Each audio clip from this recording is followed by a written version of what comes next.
The NFL draft is right around the corner. Of course, the SEC expected to be once again the premier conference as it relates to talent going to the next level, and lots of storylines from not only guys that are going into the draft, upcoming rookies, but also guys that are in the NFL right now looking to make a big push. Welcome to Southeast Sports Plus. I'm Gerhard Mathangani, joined by Patrick Walsh. Patrick, I always find this time really exciting because just by proxy where we sit right now, this is the start of the draft here in Mobile, Alabama with the Senior Bowl. But it's very different because a lot of these guys are still in a practice and game mindset. When you get to the combine, it's all more structural. There's a lot more about your bench press and about your vertical jump and everything else, all the extra curriculums when it comes to your athletic ability. So I find this part of the phase of the draft process to be really interesting. I find this time of year really exciting because we're less than 100 days away from the NFL draft in Pittsburgh in April. But I always find this time of year interesting as well because you start to figure out, all right, who was faking it throughout the year and who is actually for real? Because, you know, you want to talk about one guy that made headlines last month in Mobile for his height, that being Diego Pavia, listed. I believe Vanderbilt had him listed as 6 foot. Almost 6 foot, if not 6 foot. I think it was like 5'11", 6 foot, and he came in, I believe it was like 5'9", 5'8" and 3/4 or something like that. Yeah, that's what it was. Yeah. So, I mean, obviously, you can choose whatever. It's no secret that you can choose what you put on your bio and stuff. For sure. For your schools. In the program, the program's always going to make you look good. They'll add height or weight, whatever you need to look good on paper. Exactly. But at the same time, it also, stepping outside of the SEC here for a little bit, it gives some of these guys at the group of five in these smaller colleges the chances to really impress, because it's also no secret that the level of competition there isn't the same as the SEC. Right. So those guys are inherently at a disadvantage. But if somebody comes out and bench presses and rips off like 50 reps, that's going to turn some heads right there. Yeah, no question about it. There's lots of, great storylines overall.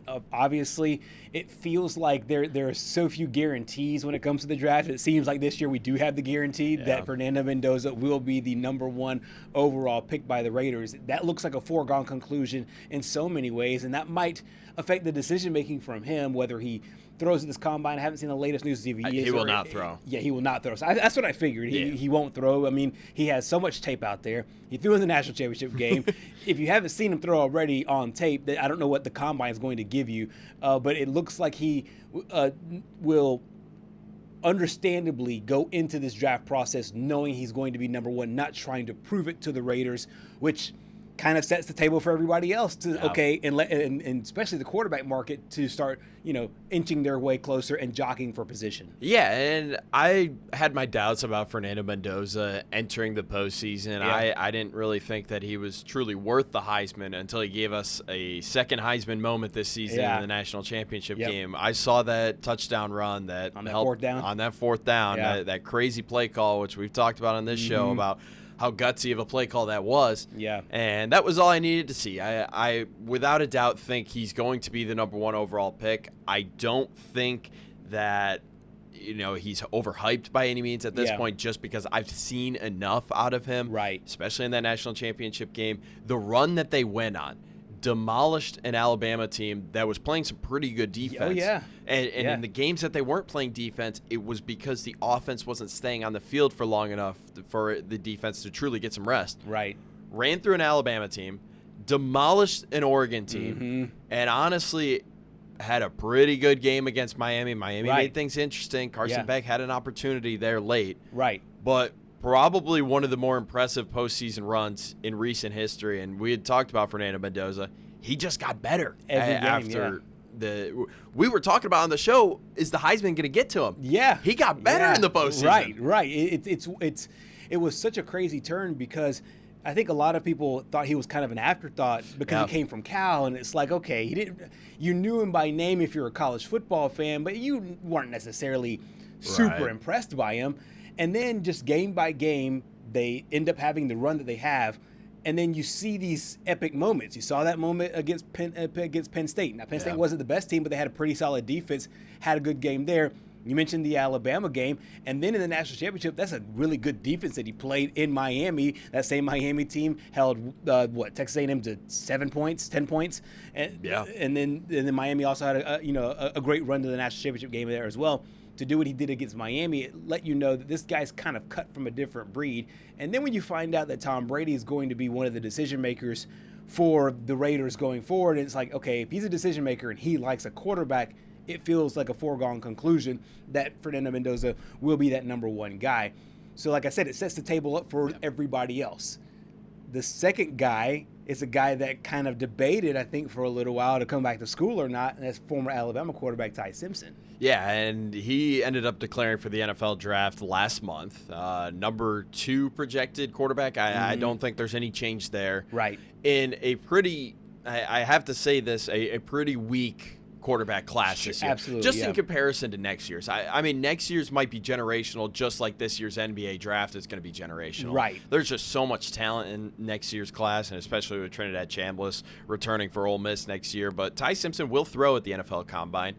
And I feel like of all the quarterbacks in this draft, he has the most to gain right now. Absolutely. Because the Jets currently have the number 2 overall pick, and we don't really know what they're going to do with it yet. Do they want to go all in on Ty Simpson, who has shown if he has a good run game around him, he could be a great quarterback? Yeah. It's as we've said on this show all year, when the run game doesn't go well and you have to put it all on his shoulders, kind of like what the Bills do with Josh Allen, he starts to crumble just a little bit. Yeah, and we've seen this with other people as well. Great quarterbacks, they always have to have some form of help. And when you do lay everything at their feet, that's when you start to see the decline. We saw a little bit with Patrick Mahomes over the last few years, not being able to run the football or not get the protection. Saw him crumble. He's one of the top 5 greatest quarterbacks of all time. Yeah. You mentioned Josh Allen, another perfect guy. You ask him to put on a cape, there's a ceiling there. And I think same thing with Ty Simpson. You ask him to put on a cape for Alabama every week, there's a ceiling there. And we saw that ceiling. Then he got hurt. That's my question, though. The last game we saw him in, he did not even finish. That's right. Austin Mack came in the game and finished the game there at the Rose Bowl. I think that Ty Simpson, obviously there's been over more than a month since that game, so hopefully he's healed up. I think that he, as far as just pure draft and pure money goes, he does have the most to gain overall. I don't know if I see him as a first rounder. I guess that is the question. I mean, do you see him as a first rounder? And if so, to who? Do you see him as a guy going all the way up to the Jets and you're now having to start? Or a guy that's going to a really good team and possibly playing the backup and doing what Patrick Mahomes did, Aaron Rodgers did, and being behind a veteran quarterback and the next best guy? Stop me if I've already said this before, but honestly, the most realistic comparison I can make is to another former Alabama quarterback. Ty Simpson is Mac Jones 2.0. Okay, truly. Yeah. When you take a look at the team that Mac Jones had, and you compare it to the team that Ty Simpson had around him, and that wide receiver core, you could kind of see a lot of similarities there. So it does beg the question, is he worth a first-round pick? And I would honestly be astonished if the Jets took him at number 2. I just don't see it happening. I think the Jets are going to go somewhere else at number 2. Okay, so you think they're not going to trade out of it? They're just going to go somewhere else, pick an edge rusher or whatever. I mean, obviously they traded Quentin Williams, so they need somebody down low. They might trade it. They might trade back and get like 2 picks or something, but at the very least, they're not going to take him at 2. If I did see them take Ty Simpson at number 2, I don't know. I feel like that's kind of overvaluing him just a little bit. I think he still is a first rounder. I think he's a late first rounder. Something that I would pay attention to is I don't know what the status of Mac Jones is next year. I don't mean to literally parallel them after I just made the comparison, but I could see Kyle Shanahan picking him up late first round. Okay, so back up Brock Purdy, because I'm sure Mac Jones has the 49ers have the 27th pick. Yeah, I wouldn't be shocked if they did, because I feel like Mac Jones is probably going to want an opportunity. He's still, as far as we know, he's still with the Niners. I think so, yeah, because I think he signed an extra deal. I think he signed a 2-year deal. Gotcha. Yeah. I mean, they could trade him away to a potential team that needs a starter. Yeah. But there's plenty of teams that need a starter, which segues perfectly into Anthony Richardson seeking a trade. this is interesting. The former Florida Gator star got the okay from the Colts to seek a trade. This obviously comes after Daniel Jones beat him out in the starting quarterback competition just a year ago. Yeah. And then it seems like in the few games we saw Riley Leonard play, saw him play against the Jaguars before he got hurt. Then Phillip Rivers came in. Then he came in and played in Week 18. Looked really good against the Houston defense. I feel like he's kind of solidified there as a backup. So now Anthony Richardson gets the okay for a trade.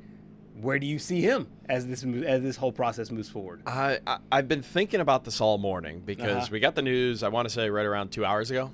That sounds about right. He's played 17 games. The stats really don't pop out at you. I mean, the interceptions are a major problem. But his availability, and you and I have talked about this, going back to his college days at Florida. Right. It's definitely been in question. So looking around the league, I don't know if anyone's going to take a flyer on him as a starter. Right. But maybe as a backup. That's the thing. Yeah. I don't know what's going on with Mitch Trubisky up in Buffalo. Maybe Buffalo could take him on as a backup just in case. I mean, right. I don't know if they're going to move on from Trubisky because I think he's a fine backup. I think he's a good backup, yeah. But looking around the league, I really don't know. There's a couple of teams that will float out there. You just tell me if you like them or not. Yeah, let's play this game. Okay, number one, and you got to think about this for a second, just because of the money implications. I'll throw out maybe 3 to 4 teams out here. One of them is going to be, who do I want to start with? Okay, I'll start. I want to tell. There's a team I want to end with. Okay. First one, the Detroit Lions, behind Jared Goff. And coming Who's their backup right now? I just had that up earlier. Oh man, Lions. I'm trying to think about it. Usually I'm pretty good about knowing backup quarterbacks. Like that's kind of like my hidden skill. It's just like randomly knowing. Kyle Allen. That's what Kyle Allen. Yeah, Kyle Allen. Yeah. Yeah, I mean, I could definitely see it. Jared Goff's not getting any younger. No. And I mean, I don't really know if the injury proneness of Jared Goff would be in jeopardy, but I could see it. Okay. I could see it. All right. The next one on my list was going to be, and I had to look up their backup as well. The next one on the list was going to be the LA Chargers. LA Chargers. This is Justin Herbert as the starter, Trey Lance as the backup. The reason why I brought this one up is because Trey Lance's career and Anthony Richardson's career might be on equal footing. It's a guy that did not play. Trey Lance, remember, Trey Lance came out, he played FCS football, then they canceled the majority of their season. Yeah. So he didn't play a lot of college, just like Anthony Richardson. Yeah. Based on a lot of projection and a lot of hype, just like Anthony Richardson. Talent galore, just like Anthony Richardson. Lost his job. Exactly. To a backup. Losing his job to a backup. He was one I thought because they always say you want your first string, your starter, and your backup to have similar traits, and I feel like they have similar traits.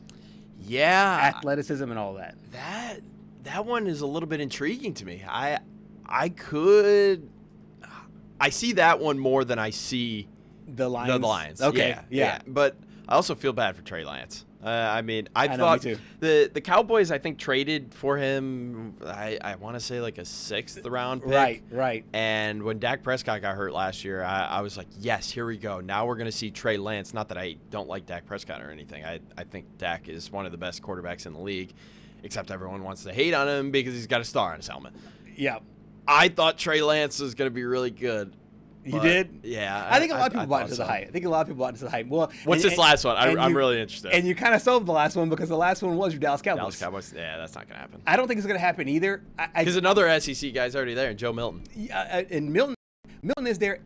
What I've always loved about Dallas is if you can get a strong arm quarterback. If you can get a big quarterback, guys with a big arm, because you have CD, you might have George Pickens again. You could attack the ball down the field, and that to me is Richardson's strength as far as just being able to get the ball out there. Now, is it accurate always?